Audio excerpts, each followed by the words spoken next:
પારડી તાલુકાના 4 સાગર ખેડુ વેપારીઓના 50 થી 60 જેટલા ઝીંગાના તળાવમાંથી અતિ ભારે વરસાદને કારણે તમામ ઝીંગાઓ પાણીમાં તણાઈ ગયા છે, જેથી ચારેય વેપારીઓને 4 થી 5 કરોડનું નુકસાન થયું હોવાનું જાણવા મળ્યું છે।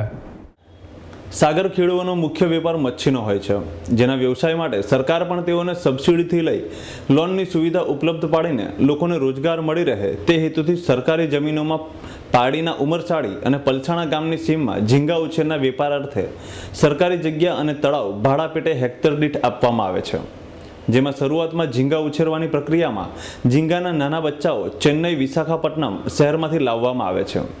ત્યારબાદ સાગર ખેડૂઓ ઝીંગાના તળાવમાં બચ્ચાને નાખીને ઉછેર કરે છે। નાના બચ્ચાની ખરીદી કર્યા બાદ તળાવમાં 2 થી 4 લાખ જેટલા ઝીંગા નાખવામાં આવે છે અને 5 થી 6 માસમાં ઝીંગા પૂરેપૂરા તૈયાર થઈ જાય છે અને એ પછી ઝીંગાને એક્સપોર્ટ કરવામાં આવે છે। પરંતુ હાલ મેઘરાજાએ ધમાકેદાર એન્ટ્રી કરી વલસાડ સહિત પારડીના તમામ તાલુકાઓમાં પૂર જેવી સ્થિતિ સર્જી દેતા પારડીના 4 જેટલા સાગર ખેડૂઓ હાલ તો પાયમાલ થઈ ગયા છે।